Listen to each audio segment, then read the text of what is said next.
Have you ever had that moment after a product launch where the internal story feels airtight, but the market response feels oddly muted?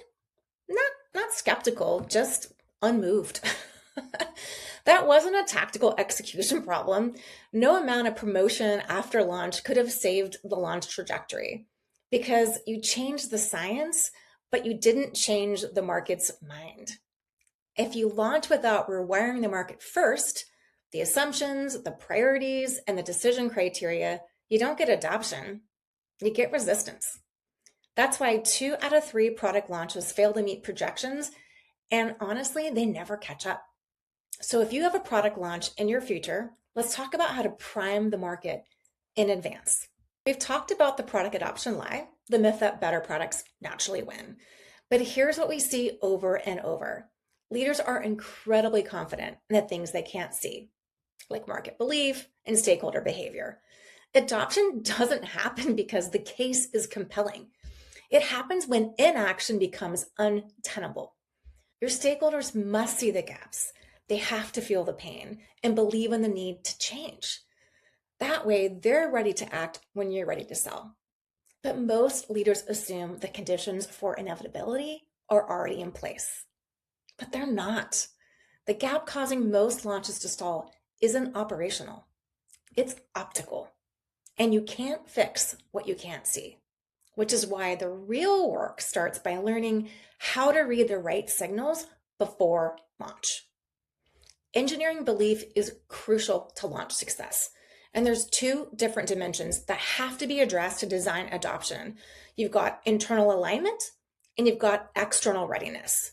If your team is aligned and your market's been conditioned to believe in a new future that only you can fulfill, you're in that enviable state that we call primed for pull. Unfortunately, the majority of companies aren't there. When you start examining the key launch dimensions, the launch risk profile increases rapidly. So let's take a look at some of these signals and how they map to different launch readiness states, or honestly, they're more like launch unreadiness states. Some are red flags, while others indicate fragility you just need to fix quickly. The first state I want to talk about is what we call internal mirage. This means your team is aligned, everyone's super excited to change the world, but the world still embraces the status quo. And a simple way to think about this is that you have internal readiness, but there isn't really this sense of urgency in the market. And you can't really show evidence that stakeholders are already changing how they define the problem, and more importantly, the cost of not solving it.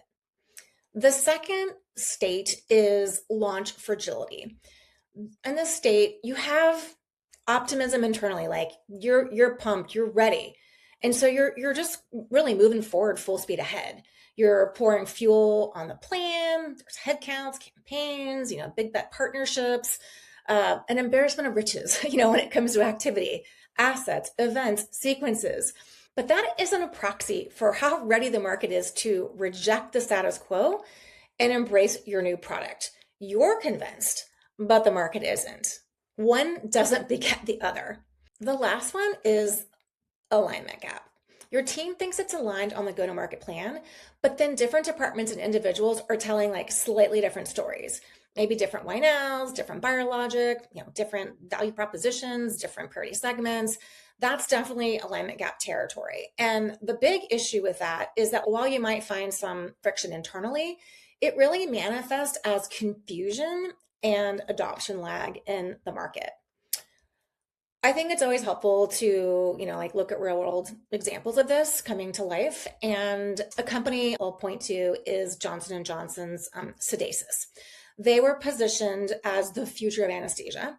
They launched a computer-assisted sedation device, which was intended to be used for routine endoscopy procedures.